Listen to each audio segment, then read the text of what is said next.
Watch to, smile. Ayan. Ayan, lalagyan ko ng time pareho yan. Yung inyong, ayan, full watch na nga. Oh. Ayan.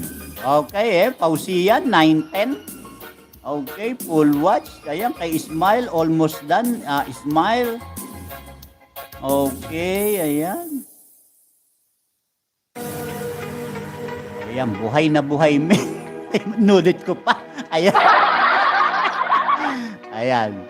Okay, smile. Ayan, sa totoo lang, host, gusto ko talaga ilabas ang galit ko sa isang tao kasi malaki atraso niya. Hindi pa kasi ako nakaka-move on sa channel ko dati. Ayan, wala na yon. Hayaan mo na yung channel mo. Ayan.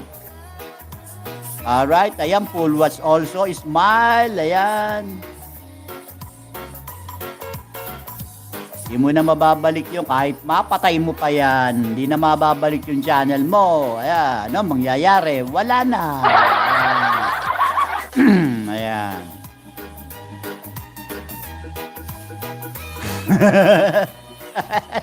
Si Ateng, war freak tong si Ateng ha. Ayan. Ano kaya nakakain na ito?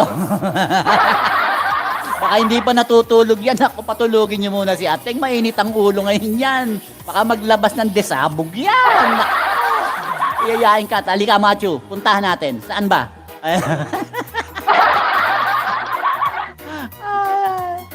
Ayan, wala nang maraming usapan. Ayan, ganito ba, Ateng? Wala nang maraming usapan? Oo. Binoga na kagad. Ayan, wala na raw usapan, sabi ni Ateng. Birahin na kagad. Ayan. Ayan. Ayan, full watch sa highlights mo, idol. Pogi, kayas muna ako. Ayan, maya balik ako. Sige lang, Mama Leia. Thank you so much, Mama Leia. Ayan. Pupuntahan ko ng iyong bahay, Mama Leia. Ayan, at saka si Matthew, at susunod ko si Sis Lovely Bird. Ayan, bawal yun, spread love. Oo, ayan, tingnan mo si Sis Lovely Bird. Oh, palaging nag-i-spread ng love. Ayan, kaya tingnan mo. Oh, ayan. Oh, buhay na buhay. Ayan. Ganun lang. Lumayo ka sa katawan ni Nolly. Hindi pa yan. Si Sis Nolly. Ayan, ako gusto mo ba pagalingin ko yan, Sis Lovely Birds? Ayan, mukhang nasasapian si Ateng. Ayan. Matindi. Galit ko doon. Host, ayan. Huwag ka na magtanim ng galit. Kung yan ay tapos na at wala na, sa tingin mo, wala nang mangyayari, hayaan mo na. Ayan. May sakit itong dalawang. Ayan. Magdikit nga kayong dalawa. Compress ng konti. Matthew and Ateng, compress ng konti. At pagagalingin ko kayo. Ayan. Ayan. Okay na ba? Okay na ba? Ayan. Ito na. Ayan. Teka ha. Ubuelo lang ako.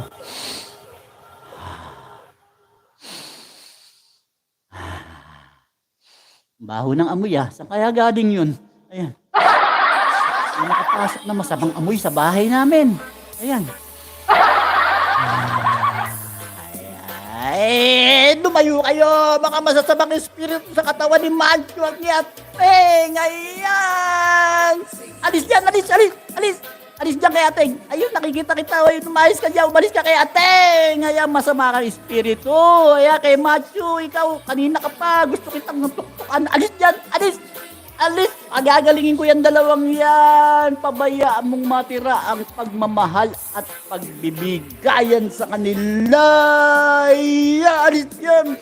Alis kayo dyan. Hindi kayo po pwede dyan sa katawan ng dalawang dyan. Alis. Ayan, alis dyan. Ayan. Kulang lang sa tulog yung Ateng ko na yan. Kaya napasukan ninyo. Pag nagising yan mamaya at nakapagpahinga yan, hindi na kayo makakapasok na katawan yan dahil kakaibang nilalang din yan kamukha ko. Kaya alis yan. Alis. Ayan. Napagod ako ron. Ang lalakas nila, Ateng, Matthew. Ang lakas ng kanilang mga kapangyarihan. Ayan. Pero natalo natin sila. Ayan. Dali lang, ha? Inom lang akong kape. Ayan. Hiningal ako. Diyos Ginoo. Ayan, ang hirap niyong pagalingin dalawa. Nagsabay pa kayo. Ay